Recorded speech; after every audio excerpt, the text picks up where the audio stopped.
Ano pala, kung, kung kaya mo munang hindi gamitin yung laptop mo, kung kaya mo din, i-deactivate mo muna yung social media mo. Kasi hindi makakatulong sa mental health mo yan. Lalo na kapag nagbabasa ka ng mga ganyan negative comments.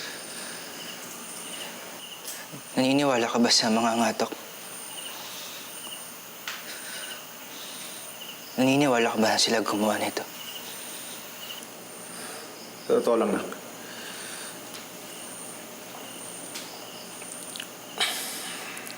Mahirap para sa akin maniwala sa ganyan.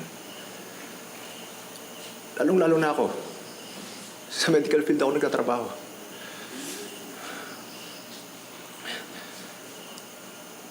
Pero aminado naman ako eh. May limitasyon ng sensya. Yung mga nangyari sa kaibigan mo, sa pinsan mo, kay Dexter. Sana ako na lang ikinuha.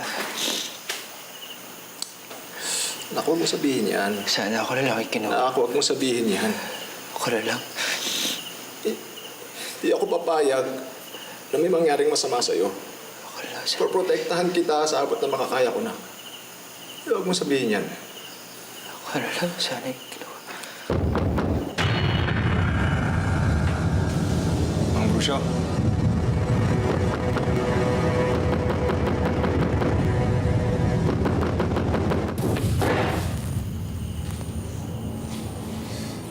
Ang Brusyo.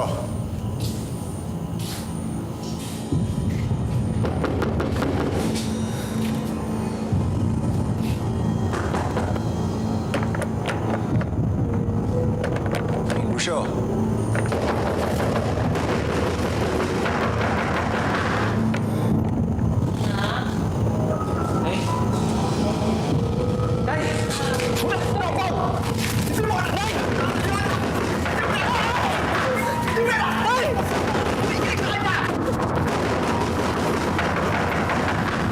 Kaya na anak.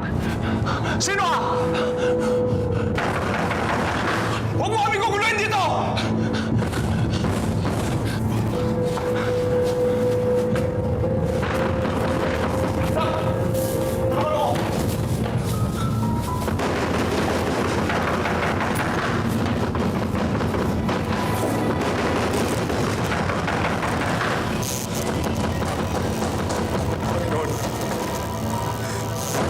Panginoon, tulungan niyo po kami mag-ama. Kailangan po namin ang tulong niyo.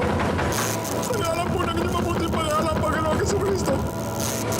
Tulungan niyo po kami. Huwag niyo pong ilalayo sa akin ang anak po. Huwag po. Tulungan niyo po kami. Huwag po. Panginoon, tabayan niyo po kami lagi.